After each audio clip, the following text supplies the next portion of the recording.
ప్రజలందరినీ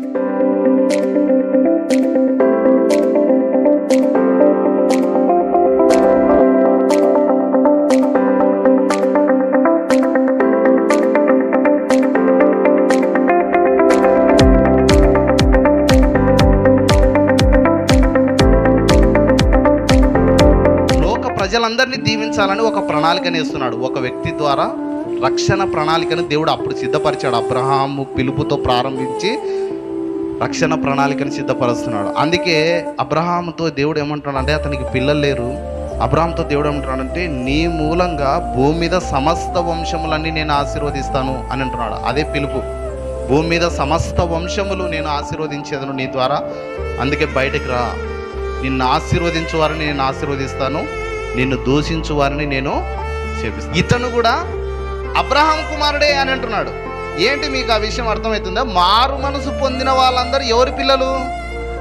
అబ్రహాము పిల్లలు. అంటే అబ్రహాము ఆశీర్వచనమునకు వారసులైనటువంటి వాళ్ళు. చాలాసార్లు మనం దేనికి వారసులమో గ్రహించలేక చాలా ఆశీర్వాదాలు కోల్పోతున్నాం అనేటువంటిది మనం గమనించాలి. హెబ్రీ పత్రిక 11వ అధ్యాయం 8వ వచనం చదువుకుందాం, చూడండి. అబ్రహాము పిలువబడినప్పుడు విశ్వాసమును బట్టి ఆ పిలుపునకు లోబడి తాను స్వాస్థ్యముగా పొందనయున్న ప్రదేశమునకు బయలు వెళ్ళెను, మరియు ఎక్కడికి వెళ్ళవలెనో అది ఎరుగక బయలు వెళ్ళెను. హెబ్రీ పత్రిక 11వ అధ్యాయం వచనం తర్వాత వచనాన్ని మనం చూస్తూ వచ్చాం. పోయిన వారమే అబ్రహాం గురించి మనం చూసాము. అబ్రహాం పిలుపును గురించి చూడడానికంటే ముందుగా అబ్రహాం గురించి చూడడం మనం ప్రారంభించాం. అబ్రహామును మనం ఆలోచన చేయాలి. బైబిల్ అబ్రహాంకు అధిక స్థానం ఇస్తుంది. ఎందుకంటే ఈ 11వ అధ్యాయం విశ్వాసమును గురించి మాట్లాడుతుంది అన్నాం కదా. విశ్వాసమును గురించి మాట్లాడినప్పుడు అబ్రహాం గురించి మాట్లాడకుండా అబ్రహామును దాటి ముందుకు వెళ్ళలేం. ఎందుకంటే అబ్రహాము విశ్వాసులకు తండ్రి కాబట్టి అబ్రహామును దాటి మనం ముందుకు వెళ్ళలేం. ఈ హెబ్రీ పత్రిక రాసిన రచయిత కూడా అబ్రహాము నుంచే ప్రారంభించేవాడు. అయితే ఆది మొదలుకొని కొంతమందిని తీసుకున్నాడు. అందుకే టైం వచ్చింది అబ్రహాం గురించి తీసుకున్నాడు. ఎక్కువ స్థలం అబ్రహాంకి ఇస్తున్నాడు ఈ అధ్యాయంలో మీరు గమనించినట్లయితే. కాబట్టి విశ్వాసాన్ని మనం అర్థం చేసుకోవాలంటే అబ్రహామును దాటుకొని వెళ్ళలేం. అందుకే అబ్రహామును గురించి మనం చూస్తూ ఉన్నాం. అబ్రహాము పిలుపును గురించి చూడడానికంటే ముందు అబ్రహాము యొక్క విషయం ఏంటి అని చెప్పి అనేక వచనాలు నేను పోయిన వారం చెప్పాను. మత్తయి కూడా తన సువార్తను ప్రారంభిస్తూ అబ్రహాము కుమారుడైన దావీదు కుమారుడైన యేసుక్రీస్తు వంశావళి అతను తీసుకోవడమే సువార్త ప్రారంభమే. ఎక్కడి నుంచి ప్రారంభిస్తున్నాడు? అబ్రహాము నుంచే ప్రారంభిస్తున్నాడు. అబ్రహాము కుమారుడైన దావీదు కుమారుడైన యేసుక్రీస్తు వంశావళి అని ప్రారంభిస్తున్నాడు. చూడండి, ఆదాము నుంచి తీసుకోలేదు, అబ్రహాము నుంచి తీసుకున్నాడు. దీంట్లో మీకు ఏమర్థమైంది? ఒక వ్యక్తిని దేవుడు ఏర్పాటు చేసుకుని రక్షణ ప్రణాళికను దేవుడు వేస్తున్నాడు. అబ్రహామును అర్థం చేసుకోకుండా, అతని పిలుపును అర్థం చేసుకోకుండా మనకు రక్షణ అర్థం కాదు. దేవుని యొక్క ఆశీర్వాదాలు ఎట్లా లభిస్తాయో మనకు అర్థం కాదు. కాబట్టి అబ్రహామును పిలుపును అర్థం చేసుకోవాలి. అబ్రహాము యొక్క విశ్వాసాన్ని మనం అర్థం చేసుకోవాలి. అబ్రహాము యొక్క జీవితాన్ని మనం అర్థం చేసుకున్నప్పుడే ఏ విధంగా అబ్రహాము లాంటి విశ్వాసం మనం కలిగి ఉండాలి, ఏ విధంగా దేవుడు అబ్రహాముతో చేసినటువంటి వాగ్దానాలు మనకు ఎట్లా వర్తిస్తాయి అనేటువంటిది మనము అర్థం చేసుకోగలం చూసినప్పుడే. కాబట్టి సువార్త కూడా రాస్తూ అబ్రహాం మొదలుకొని రాస్తున్నాడు. దాని తర్వాత దానికి ముందు కూడా అనేకమైన వచనాలు చూపించాను. చివరిగా ఎక్కడ చూసామంటే లూకా సువార్త 16వ అధ్యాయంలో మనం చూసాం కదా. ఒకసారి అక్కడికి వెళ్దాం, చూడండి. అప్పుడు చదవకుండా మీకు వివరించాను, కానీ ఒక్కసారి చదువుదాం, చూడండి. అక్కడ కూడా యేసు ప్రభు ఒక ఉపమానం చెప్తూ లూకా సువార్త 16వ అధ్యాయం 19 నుంచి చూస్తే, ధనవంతుడు ఒకడు ఉండేను. అతడు ఊదా రంగు బట్టలు సన్నపు నార వస్త్రములను ధరించుకొని ప్రతి దినము బహుగా సుఖపడుచుండువాడు. లాజరును ఒక దరిద్రుడు ఉండేను. వాడు కురుపులతో నిండిన వాడై ధనవంతుని ఇంటి వాకిట పడి ఉండి అతని బల్ల మీద నుండి పడు రొట్టె ముక్కలతో ఆకలి తీర్చుకొన గోరెను. అంతేగాక కుక్కలు వచ్చి వాని కురుపులు నాకెను. ఆ దరిద్రుడు చనిపోయి దేవదూతల చేత అబ్రహాము రొమ్మున ఆనుకొనుటకు కొనిపోబడెను. ధనవంతుడు కూడా చనిపోయి పాతి పెట్టబడెను. అప్పుడు అతడు పాతాళంలో బాధపడుచు కనులెత్తి దూరం నుండి అబ్రహామును అతని రొమ్మున ఆనుకొని ఉన్న లాజరును చూచి, తండ్రివైన అబ్రహామా, నాయందు కనికరపడి తన వేలి కొనను నీళ్ళలో ముంచి నా నాలుకను చల్లార్చుటకు లాజరును పంపుము, నేను అగ్నిజ్వాలలో యాతన పడుచున్నానని కేకలు వేసి చెప్పాను. ఇక్కడ యేసుప్రభు మాట్లాడుతూ, తన శిష్యులతో మాట్లాడుతూ, ఇక్కడ పరలోకంలో ఎవరున్నారని మాట్లాడుతున్నాడంటే ఒక ఉదాహరణ చెప్పాడు. ఏంటి? పేద లాజరు, దరిద్రుడైన లాజరు, పేద లాజరు అని స్టోరీ మనం వింటాం. దరిద్రుడైన లాజరు, ధనవంతుడు ఒకడు ఉండేను. అతని వస్త్రాధారణ, అతని ఆస్తి అంత గొప్పదే. కానీ ఒక దరిద్రుడు ఉండేను. ఈ దరిద్రుడు ఎటువంటి వాడంటే ఏం లేనటువంటి వాడు మాత్రమే కాదు, అతని కుక్కలు వచ్చి అతని కురుపులు నాకి పోయేటివి. అంత దరిద్రుడు తన వాకిట, ఆ ధనవంతుని వాకిట ఉన్నాడు. అయితే వీళ్ళిద్దరు కూడా చనిపోయారు. దరిద్రుడు చనిపోయినాడు, ధనవంతుడు చనిపోయినాడు. ఇది మాత్రం అందరికీ సమానమే. దరిద్రుడైనా ధనవంతుడైనా అందరూ కూడా చనిపోవాల్సి ఉంది. వీళ్ళిద్దరు కూడా చనిపోయారు. చనిపోయినప్పుడు లాజరు పరలోకానికి వెళ్ళాడని చెప్పట్లే. మనం అబ్రహాం గురించి చూస్తున్నాం కదా. ఇక్కడ యేసు ప్రభువే మాట్లాడుతూ ఏమంటున్నాడో మీరు గమనించండి. యేసు ప్రభువే మాట్లాడుతూ లాజరు కూడా చనిపోయినప్పుడు ఆ దరిద్రుడు చనిపోయి దేవదూతల చేత అబ్రహాం రొమ్మున ఆనుకొనుటకు కొనిపోబడాను. చూసారా? యేసు ప్రభు కూడా ఏమని మాట్లాడుతున్నాడు? అబ్రహాము రొమ్మున ఆనుకొని ఉండుటకు కొనిపోబడ్డాడు అని అంటున్నాడు.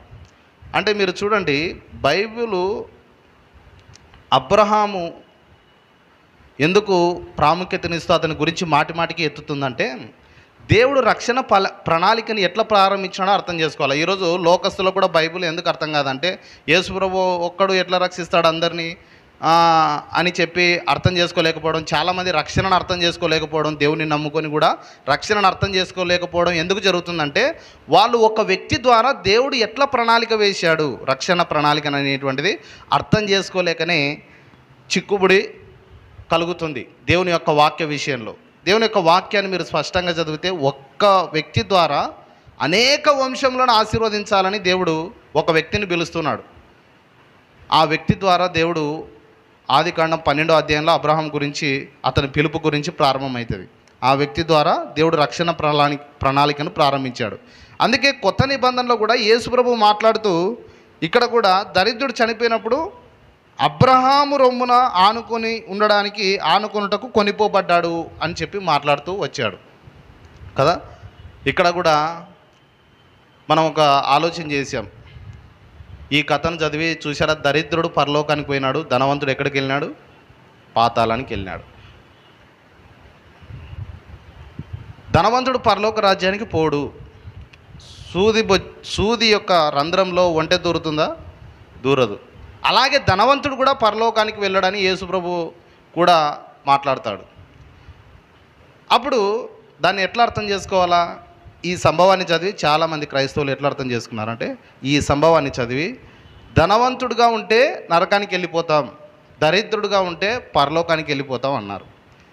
కానీ బైబిల్ దాన్ని ఎంకరేజ్ చేయడం లేదు. అబ్రహాం నిజానికి చూస్తే చాలా ధనవంతుడు. ఆ రోజుల్లోనే బహు ధనవంతుడయ్యను. అబ్రహాము బహు ధనవంతుడని బైబిల్ మాట్లాడుతుంది. బహు ధనవంతుడు. అయితే దేవుని యందు నమ్మకం ఉంచినవాడు. ధనాపేక్ష తప్పు, ధనముండుటలో తప్పు లేదని చెప్పి మనం మాట్లాడాం. ధనాపేక్ష తప్పు, ధనం మీద వ్యామోహం కలిగి ఉండడం తప్పు. ధనం ఎంత కలిగి ఉన్నా ధనంలాగానే చూడాలి, దేవుణ్ణి దేవునిలాగానే చూడాలి.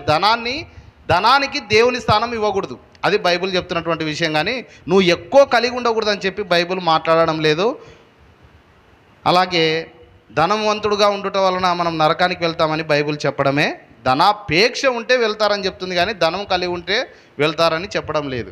ఇక్కడ ఈ వ్యక్తి ధనాపేక్ష కలిగి ఉన్నాడు, అలాగే దేవుని యందు నమ్మకం లేని వ్యక్తి కాబట్టి పాతాళానికి వెళ్ళిపోయాడు.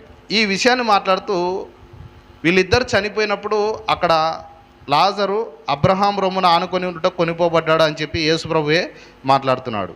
అలాగే లూకా సువార్తనే 19వ అధ్యాయంలో చూస్తే 6వ వచనం నుంచి, అతడు త్వరగా దిగి సంతోషంతో ఆయనను చేర్చుకునేను. అందరూ అది చూచి ఈయన పాపి అయిన మనుషుని యొద్ద బస చేయ వెళ్ళనని చాలా సనువుకున్నారు.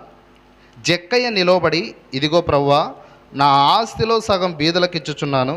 నేను ఎవని యొద్దనైనను అన్యాయంగా దేనినైనాను తీసుకుని ఎడల అతనికి 4 అంతలు మరలా చెల్లింతునని ప్రభువుతో చెప్పాను. ఇక ప్రభువుని చూడాలని చెప్పి పొట్టి జక్కయ్య జనాలలో ప్రభువు కనపడడు. ఎందుకంటే ఇతను పొట్టివాడు, ట్యాక్స్ కలెక్టర్. ప్రభువుని చూడాలనే ఆశతో చెట్టెక్కి కూర్చుంటాడు. అయితే ప్రభు అతన్ని దిగి రమ్మంటాడు. పిలిచి, నేను ఈరోజు నీ ఇంటికి రావాలంటాడు. రావాలన్నప్పుడు అంతమందిలో నేను నీ ఇంటికి రావాలని చెప్పి జక్కయ్యతో అన్నప్పుడు పక్కనున్న వారికి అందరికి కోపం వచ్చింది. అందరూ సనుక్కున్నారని రాయబడింది. పాపి అయిన మనిషి ఇంటిలో బస చేయడానికి వెళ్తానంటున్నాడే, నేను ఈరోజు నీ ఇంట్లో ఉండాల్సింది ఉంది, నీ ఇంటికి రావాల్సి ఉంది అని అంటున్నాడే. ఈయన ఎట్లా వెళ్ళగలడు? ఈయన పరిశుద్ధుడైతే, నీతిమంతుడైతే ఎట్లా వెళ్ళగలడు? అతను ఎట్లా వాళ్ళ ఇంట్లోకి వెళ్ళగలడు అని చెప్పి చాలా సనుక్కున్నారు. అది వేరే సంభవం. సనుక్కున్నారు.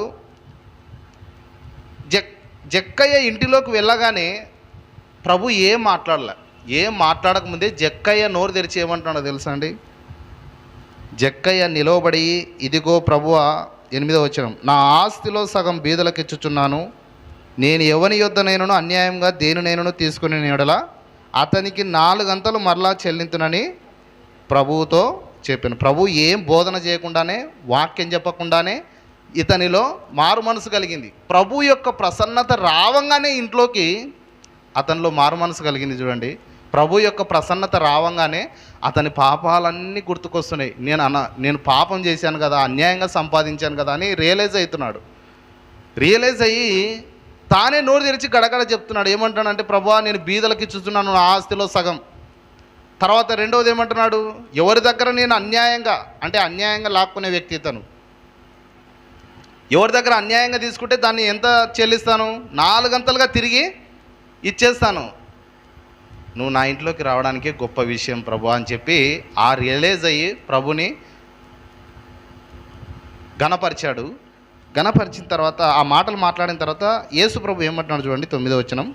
అందుకు యేసు, ఇతడును అబ్రహాము కుమారుడే. చూసారా, యేసు ప్రభు కూడా ఇక్కడ ఏమంటున్నాడు? మరలా ఇతను కూడా అబ్రహాము కుమారుడే అని అంటున్నాడు. ఏంటి మీకు ఆ విషయం అర్థమవుతుందా? మారు మనసు పొందిన వాళ్ళందరూ ఎవరి పిల్లలు? అబ్రహాము పిల్లలు. అంటే అబ్రహాము ఆశీర్వచనమునకు వారసులైనటువంటి వాళ్ళు. చాలాసార్లు మనం దేనికి వారసులమో గ్రహించలేక చాలా ఆశీర్వాదాలు కోల్పోతున్నాం అనేటువంటిది మనం గమనించాలి. దేనికి మనం వారసులమో గమనించకపోతే మనకి ఎన్ని ఉన్నా లాభం లేదు. మనం దేనికి వారసులం అది మొదట తెలుసుకోవాలి. ఒక విశ్వాసి, నేను ఎవరిని, నాకేమి దేవుడు ఉంచాడు, ఆయనలో నాకేమి ఉన్నాయి, ఆయనలో నాకు ఎటువంటి ఆశీర్వాదాలు ఉన్నాయి, ఆయనలో నేను ఏమేమి స్వతంత్రించుకొనగలను అనేటువంటి విషయాలు అర్థం చేసుకోలేకపోతే, నేను దేనికి వారసుని క్రీస్తులో ఉన్నాను, ఆయనలో ఉన్నప్పుడు నేను దేనికి వారసుని అని అర్థం చేసుకోలేనప్పుడు దేవుని యొక్క దీవెనలు పొందుకోలేము. ఇక్కడ ప్రభు ఏమంటున్నాడో తెలుసా అండి? మారు మనసు పొందాడు. మారు మనసు పొందినవాడు ఏమంటున్నాడు? అందుకు యేసు, ఇతను అబ్రహాము కుమారుడే. ఇతను కూడా అబ్రహాం కుమారుడే. విశ్వాసం వచ్చింది, మారు మనసు వచ్చింది కాబట్టి ఇతను కూడా అబ్రహాము కుమారుడే. అంటే అబ్రహామును గుర్తు చేస్తున్నాడు అక్కడ యేసు ప్రభు. అంటే అబ్రహాంలో ఏంటి అంత గొప్ప విషయం ఏముందంటారు? మీరు చెప్పండి. అబ్రహాం పిలుపు గురించి ఇప్పుడు ముందుకు వెళ్తున్నా. అబ్రహాంలో అంత గొప్ప విషయం ఏముందంటారు? యేసు ప్రభు కూడా మాట్లాడుతున్నాడు. ఇతను కూడా అబ్రహాం కుమారుడే అంటున్నాడు. ప్రతిసారి అబ్రహాం రొమ్మున ఆనుకొని ఉండడానికి దరిద్రుడు కొనిపోబడ్డాడు అంటాడు. మళ్ళీ మత్తయి సువార్త రాస్తూ అబ్రహాం కుమారుడైన, దావీదు కుమారుడైన, యేసుక్రీస్తు వంశావళిని అబ్రహాముతో ప్రారంభిస్తున్నాడు సువార్తని. అబ్రహాంలో ఏముంది అంత గొప్పతనం అని మీరు ఆలోచన చేసినట్లయితే, అతని పిలుపు ఆదికాండం 12వ అధ్యాయంలో 1వ వచనం మనం చదివాం కదా. ఒక్కసారి మీరు ఆ మాటను గుర్తు చేసుకోండి. ఒక్కసారి ఆ మాటను గుర్తు చేసుకున్న తర్వాత నేను ఇంకో వచనాన్ని మీకు చూపిస్తాను. అతనిలో ఏముంది ఇంతకీ అంత విషయము?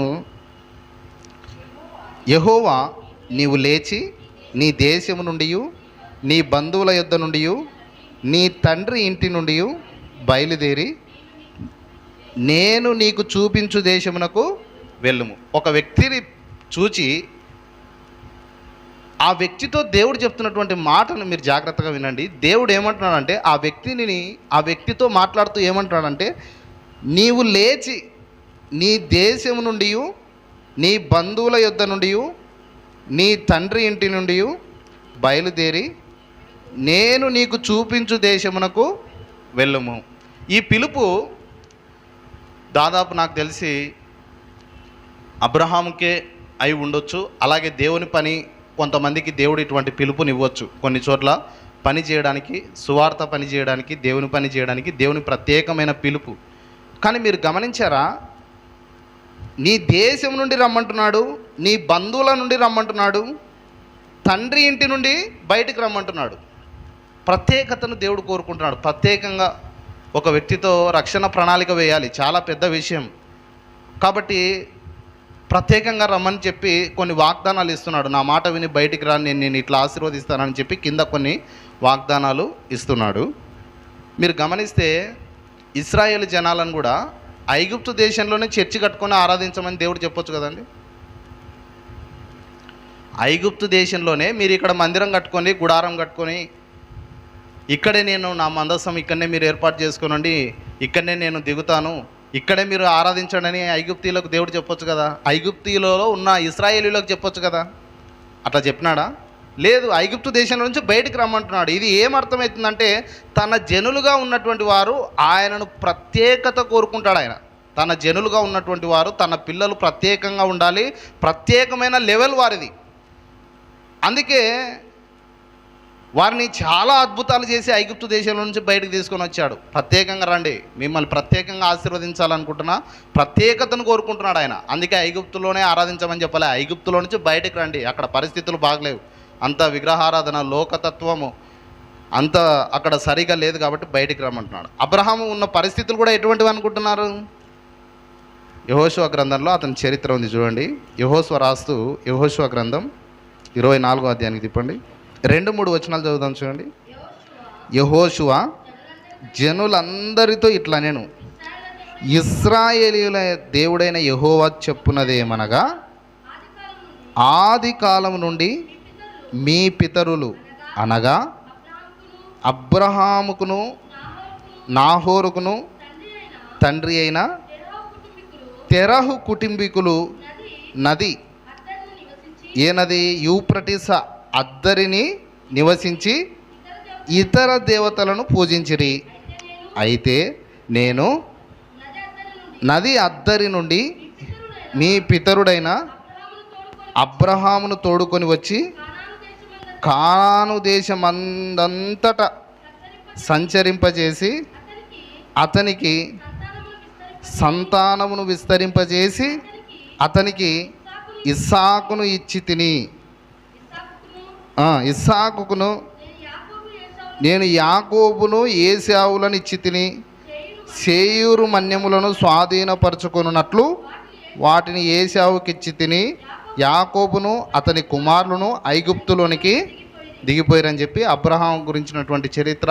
అంతకుముందు దేవుడు పిలవడానికంటే ముందు వాళ్ళు ఎటువంటి వాళ్ళని చెప్పి యెహోషువ మాట్లాడుతున్నాడు. ఎటువంటి వాళ్ళు అంటున్నాడు?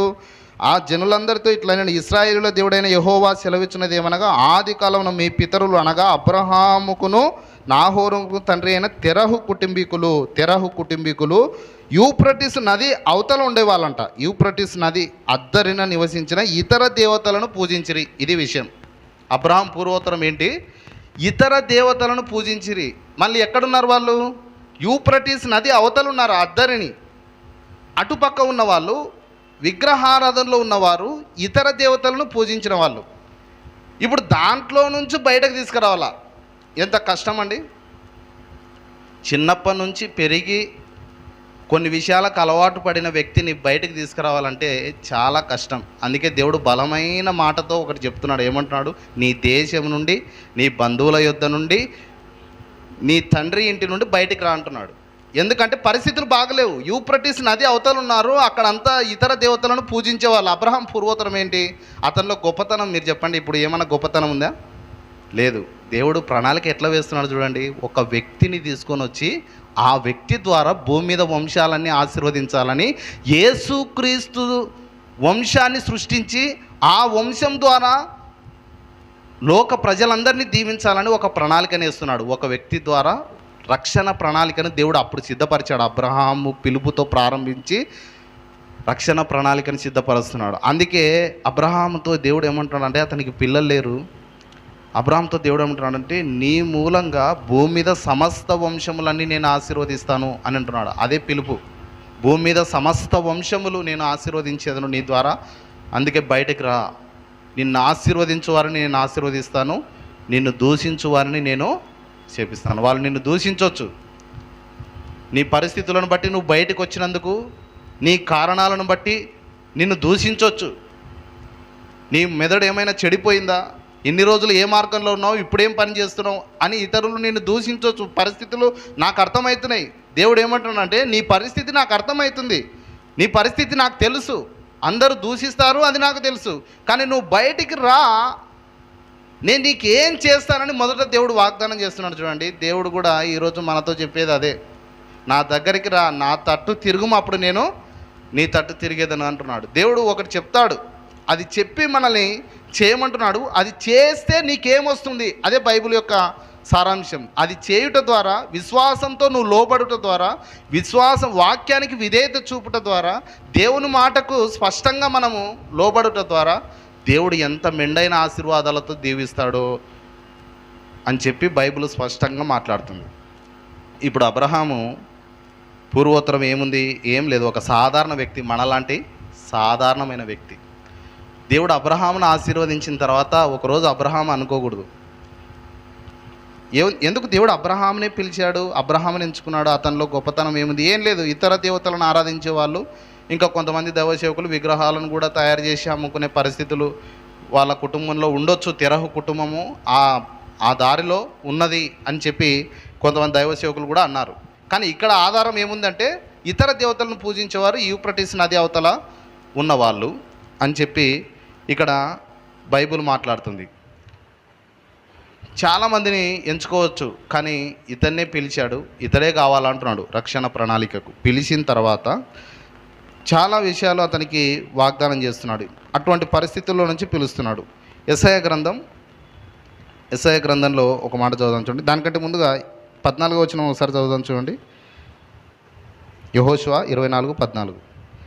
కాబట్టి మీరు యెహోవా యందు భయభక్తులు గలవారై ఆయనను నిష్కపటముగా సత్యముగాను సేవించుచు మీ పితరుల నది అద్దరిని ఐగుప్తులో సేవించిన దేవతలను తొలగద్రోసి యెహోవానే సేవించుడి. ఇది పిలుపు. యెహోవానే సేవించుడి. ఇతర దేవతలను, నది అద్దరిని ఉన్నటువంటి ఐగుప్తులో సేవించిన దేవతలను వదిలిపెట్టండి అని చెప్పి దేవుడు అక్కడ ఇశ్రాయేలీయులతో మాట్లాడుతున్నాడు. ఇప్పుడు యెషయా గ్రంథం 51కి తిప్పండి. 1-2 వచనాలు నేను చదువుతాను, దయచేసి మీరు వినండి. నీతిని అనుసరించుచు యెహోవాను వెదకుచు నుండు వారలారా, నా మాట వినుడి. మీరు ఏ బండ నుండి చెక్కబడితిరో దాన్ని ఆలోచించుడి, మీరు ఏ గుంట నుండి తవ్వబడితిరో దాన్ని ఆలోచించుడి. మీ తండ్రి అయిన అబ్రహాము సంగతి ఆలోచించుడి, మిమ్మును కనిన శారాను ఆలోచించుడి. అతడు ఒంటరి అయి ఉండగా నేను అతన్ని పిలిచి తిని అతన్ని ఆశీర్వదించి అతనిని పెక్కుమంది అగునట్లు చేసి తిని అని అంటున్నాడు. ఇక్కడ ఏం గుర్తు చేస్తున్నాడంటే, మీరు ఏ బండ నుండి చెక్కబడితేరో దాన్ని ఒకసారి ఆలోచించుడి అని అంటున్నాడు. అబ్రహాం జీవితము బండబారిన జీవితంగా ఉంటుందంటారా, ఉండదంటారా? యూఫ్రటీస్ నది అవతల ఇతర దేవతలను ఆరాధించుకుంటూ కొన్ని ఏళ్ళు తరబడి వాళ్ళు బతికినటువంటి వాళ్ళు ఆ పరిస్థితులకు, ఆ ఆచారాలకు, ఆ పద్ధతులకు వాళ్ళ హృదయం బండబారిపోయి ఉంటుంది. ఏమంటున్నాడంటే, ఆ విధంగా ఉన్న ఆ జీవితాన్ని చెక్కి ఒక శిల్పి ఒక రాతిని ఎట్లయితే చెక్కి దానికి ఒక రూపాన్ని ఇస్తాడో, ఆ విధంగా అబ్రహాం జీవితాన్ని చెక్కి బయటికి తీసుకొచ్చిన విధానంను, అతని సంతానమైన మిమ్మల్ని బయటికి తీసుకొచ్చిన విధానంను ఒకసారి మీరు ఆలోచించండి అని అంటున్నాడు. హల్లెలూయా. మన జీవితాలను కూడా ఒకసారి ఆలోచన చేస్తే ఎక్కడెక్కడోళ్ళనో దేవుడు ఎట్లా తీసుకొచ్చినాడు చూడండి. మీరు ఆలోచన చేసినారా ఎప్పుడైనా? ఎటువంటి బండలాంటి జీవితము, ఏ మార్గంలో ఉంటిమి, ఎక్కడుంటిమో ఏమో. చిన్నగా శిల్పి తన శిలను చెక్కుతూ చెక్కుతూ వచ్చినట్ల నిదానంగా కడుతూ బోధిస్తూ పిలిచి ఆశీర్వదించి బలపరిచి స్వస్థతనిచ్చి, మీరు ఏ బండ నుంచి చెక్కబడితిరో మీరు ఒకసారి ఆలోచించండి. ఎటువంటి పరిస్థితుల్లో ఉన్నావు దేవుడు పిలిచినప్పుడు? ఏ లోకంలో ఉన్నాం? ఎటువంటి జీవితాలు మనవి? నిజంగా ఈరోజు చేయి విడిచిపెట్టింటే, దేవుడు కనుక నన్ను విడిచిపెట్టింటే నేను లోకంలో ఏమైపోయేవాడను, ఎటువంటి అలవాట్లకు లోనైపోయేవాడను.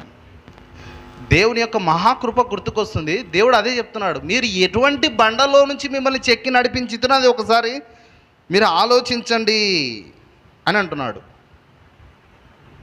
అబ్రహాము అటువంటి బండబారిన జీవితంలో నుంచి దేవుడు చెక్కి పిలిచాడు. ఆ పిలుపుకు లోబడి విశ్వాస ప్రయాణం ప్రారంభించాడు. అద్భుతాలు చూశాడా లేదా? దేవుడు చెప్పిన ప్రతి వాగ్దానం అతని జీవితంలో నెరవేర్చాడు. నిన్ను దూషించు వారిని శపించెదను, నిన్ను వాళ్ళు కేవలం దూషిస్తారు అంతేకాని నేను శపించెదను, నిన్ను ఆశీర్వదించే వారిని నేను ఆశీర్వదించెదను. దేవుని మాటకు విధేయత చూపి ఆ బండ నుంచి చెక్కబడి విశ్వాసం అనే ప్రయాణం ఇది. అబ్రహాం జీవితం ఏంటో తెలుసండి? విశ్వాస ప్రయాణం. ఎక్కడికి వెళ్ళాలో తెలియదు. అదే కదా ఎబ్రీ పత్రిక 11:8 మనం చదివింది. అతడు ఎక్కడికి వెళ్ళాలో తెలియదు, కానీ దేవుడు చెప్పాడు, ఆ మాటకు లోబడ్డాడు. ఎక్కడికి వెళ్ళాలో కూడా తెలియదు, కానీ వాక్యమునకు విధేయత చూపి లోబడి ఇటువంటి బండబారిన నా జీవితాన్ని దేవుడు చెక్కాడు కదా అని రియలైజ్ అయ్యి దేవుని మాట వినాలని చెప్పి విధేయత చూపిన వాడే బయలుదేరాడు. అతని విశ్వాస ప్రయాణం ప్రారంభమైంది. అద్భుతములను చూడగలిగాడు. దేవుడు గొప్పగా ఆశీర్వదించాడు. అతని కాలంలో ఉన్న వారందరికంటే అబ్రహాం బహుధనవంతుడు అయ్యానని చెప్పి బైబిల్ రాయబడింది. దేవుని మాటకు విధేయత చూపి మనం ముందరికి వస్తే దేవుని యొక్క ఆశీర్వాదాలన్నీ మన మీదకి వస్తాయని చెప్పి దేవుని యొక్క వాక్యము స్పష్టంగా మనతో మాట్లాడుతుంది. నేను చెప్తున్నాను, విశ్వాస జీవితాన్ని అట్లా ప్రారంభిద్దాం. విశ్వాస జీవితాన్ని, ప్రభువులో మన విశ్వాస జీవితాన్ని మనం అట్లా ప్రారంభించినట్లయితే ఒకదాని వెనకాల ఆశీర్వాదాలు అవే పరిగెత్తుకుంటూ వస్తుంటాయి. విశ్వాస ప్రయాణం అబ్రహాం చేశాడు. మనం కూడా విశ్వాస ప్రయాణం చేస్తే అందులో మనము అద్భుతాలు మనము చూడగలం. కాబట్టి అబ్రహాము దేవుని పిలుపుకు లోబడ్డాడు. దేవుడు పిలిచినప్పుడు ఎక్కడికి వెళ్ళాలో తెలియక అతను బయలుదేరాడు. కాబట్టి మీరు ఏ బండ నుండి చెక్కబడితిరో దాన్ని ఆలోచించండి. మీరు ఏ గుంట నుండి తోవబడితిరో దాన్ని ఆలోచించండి. మీ తండ్రి అయిన అబ్రహాము సంగతి ఒకసారి ఆలోచించండి. ఆయనను దేవుడు ఎట్లా పిలిచాడు, ఎటువంటి పరిస్థితుల్లో నుంచి బయటకు తీసుకొచ్చాడో మీరు ఒకసారి ఆలోచించండి. మీ పిలుపును ఆలోచించండి. మిమ్మును కనిన శారాను ఆలోచించండి. అతడు ఒంటరి అయి ఉండగా నేను అతన్ని పిలిచి తిని, అతనిని ఆశీర్వదించి తిని, అతన్ని పెక్కుమంది అగునట్లు చేసి తిని. ఒంటరిగా ఉన్నవాడిని పిలిచి పెక్కుమంది అగునట్లు దేవుడు అతన్ని ఆశీర్వదించాడు. హల్లెలూయా. అబ్రహాం యొక్క ఆశీర్వాదం ఏంటి? నువ్వు బయటికి వెళ్ళినప్పుడు దీవించబడదు, లోపలికి వచ్చినప్పుడు దీవించబడదు. నీ పిండి పిసుకు తొట్టి కూడా దీవించబడు. నీ పశువుల మంద ఒక్కదాన్ని కూడా వదిలిపెట్టలే. ద్వితీయోపదేశకాండం 28వ అధ్యాయంలో నీ దేవుడైన యెహోవా సెలవిచ్చిన మాట నువ్వు గైకొని దానికి విధేయత చూపిన ఎడల ఈ దీవెనలన్నీ నీ మీదకి వచ్చి ప్రాప్తించును. అబ్రహాం ఏ బండ నుంచి చెక్కబడ్డాడో అది ఆ విధంగా మీరు ఆలోచన చేసి ఎటువంటి పరిస్థితుల్లో నుంచి దేవుడు నన్ను పిలిచాడు, ఏ పరిస్థితుల్లో నేను ఈరోజు ఉన్నానంటే దేవుని మహాకృపని, ఆయన వాక్యాన్ని గమనించి లోబడి విధేయత చూపి విశ్వాసంతో నీ ప్రయాణాన్ని నువ్వు కొనసాగిస్తూ ముందరికి వెళ్తే దేవుడు అంటున్నాడు, నీ పిండి పిసుకు తొట్టి కూడా దీవించబడును అని అంటున్నాడు. మనం ఇంట్లో చేసుకునే పిండి గురించి కూడా దేవుడు ఆలోచన చేస్తున్నాడు. హల్లెలూయా. అది అబ్రహాం ఆశీర్వాదం. కాబట్టి విశ్వాస జీవితాన్ని ప్రయాణం చేయడంలో, విశ్వాసంలో ప్రయాణం చేయడంలో, దేవుని యొక్క వాక్యాన్ని నమ్ముటలో, ఆ నమ్మిన దాని ప్రకారం జీవించడంలో ఎప్పుడు కూడా వెనకబడి పోకూడదు. విశ్వాసంలో పెరుగుతూ మనము వెళ్ళాలి. విశ్వాస ప్రయాణాన్ని మనం ఆపకూడదు, దాన్ని కొనసాగించాలి. ఎట్లా కొనసాగించాలి? మనం ఏ బండ నుంచి చెక్కబడ్డాం, ఈరోజు ఏ పరిస్థితుల్లో ఉన్నాం, ఈ పరిస్థితుల్లో నుంచి ఇంకా వెనక్కి వెళ్ళిపోకూడదు, కానీ ముందుకు వెళ్ళి ఇంకా హెచ్చింపబడాలి. హల్లెలూయా. తన్ను తాను తగ్గించుకున్నవాడు హెచ్చింపబడును, తన్ను తాను హెచ్చించుకున్నవాడు తగ్గించు. యాజ్ ఇట్ ఈస్గా అబ్రహాం జీవితంలో మీరు అది చూడొచ్చు. తన్ను తాను తగ్గించుకున్నాడు, దేవుని పిలుపుకు లోబడ్డాడు. ఒకరోజు తలుచుకుంటే అబ్రహాము నేనంటే దేవుని బాగా ఆరాధించిన కాబట్టి దేవుడు నన్ను పిలిచినాడు అని చెప్పనీక వీల్లేదు. హల్లెలూయా. అర్థమవుతుందండి? నేనంటే దేవునికి మంచిగా ఆరాధన చేసిన కాబట్టి దేవుని గొప్పగా నేను ప్రార్థన చేసిన కాబట్టి దేవుడు నన్ను ఎంచుకున్నాడని అబ్రహాం చెప్పడానికి వీలే లేదు. అసలు క్రియలు లేవాడా. ఎటువంటి పరిస్థితిలో ఉన్నవాడనో దేవుడు పిలుచుకొచ్చినాడు. అందుకే పిల్లల్ని కూడా ఎప్పుడు ఇచ్చినాడు? పిల్లల్ని కూడా ఏ వయసులో ఇచ్చాడు చెప్పండి? శారాకు 99 ఏండ్లు, అబ్రహాముకు రమారమి 100 ఏండ్లు అని చెప్పి బైబిల్ చెప్తుంది. అంటే 100 ఏండ్లలో పిల్లల్ని ఇచ్చాడు. అంటే అబ్రహాము దేవుణ్ణి తలుచుకోవాలి. ఏంటో తెలుసా? నా బలం కాదు, నా సొంత శక్తి చేత కాదు, ఆయన వలన సాధ్యం. హల్లెలూయా. మన బలము కాదు, మన శక్తి కాదు, మన దేవునితో సమస్తం సాధ్యం. అది అబ్రహాం జీవితంలో నెరవేరింది. ఏంటో తెలుసా? అతను ఒకరోజు తలుచుకొని, నేను అంటే నాకు జ్ఞానము, తెలివి, వివేకం ఉంది కాబట్టి దేవుడు నన్ను పిలిచినాడని అతను అనుకోకూడదు. తర్వాత నేనంటే నాకు ధనం ఉంది కాబట్టి దేవుడు పిలిచినాడని అతను అనుకోకూడదు. బీదవాన్ని, దరిద్రుని, పూజలు చేసుకునేవాడిని, ఆ దేవతలను, అన్ని దేవతలను పూజించేవాడిని పిలుచుకొని ఆ బండల నుంచి బయటికి పిలిచి ఒకరోజు అతడు తలుచుకుంటే దేవుణ్ణే కనపరచాలి, కానీ ఇతనిలో ఏదో మంచి క్వాలిటీ ఉందని చెప్పి తలుచుకోకూడదు. హల్లెలూయా. ఒక విశ్వాసి ఎప్పుడు కూడా అట్లా తలుచుకోకూడదు. నాలో మంచి క్వాలిటీస్ ఉన్నాయి, వాళ్ళలో ఎప్పుడు చెడ్డ క్వాలిటీస్ ఉన్నాయి అని ఎప్పుడు అనుకోకూడదు. మనలో ఏ క్వాలిటీ లేకపోయినా ఆయన పిలిచినాడు. మనలో ఏ క్వాలిటీ లేదండి. ప్రభువు మనల్ని అంగీకరించడానికి ఏ క్వాలిటీ లేదు మన దగ్గర. ఆయన తృణీకరించే క్వాలిటీసే ఉన్నాయి, కానీ ఆయన అంగీకరించి మనల్ని కౌగులించుకునే క్వాలిటీస్ ఏమైనా ఉన్నాయా?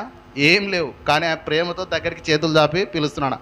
ఆ బండ నుంచి ఎట్లా చెక్కబడి ఈరోజు చేతులు చాపి పిలుస్తున్నానో దాన్ని ఒకసారి ఆలోచన చేయండి. మీ విశ్వాస ప్రయాణాన్ని కొనసాగించు. దేవుడు మంచి దీవెనలు నీ కొరకు ఉంచాడని దేవుడు అబ్రహాం ద్వారా మాట్లాడుతున్నాడు. అది అబ్రహాం పిలుపు అది. తర్వాత వచ్చే వారం కొనసాగిస్తాను. దేవుడు ఎట్లా మన అందరి జీవితాల్లో ఆ ఆశీర్వాదాలన్నీ మనకు లభిస్తున్నాయి అని చెప్పి బైబిల్ అనేకమైన వచనాలు ఉన్న సమయంలోనే మనం దేవుని యొక్క వాక్యాన్ని అర్థం చేసుకోవడానికి ప్రయత్నం చేస్తూ ముందుకు వెళ్దాం.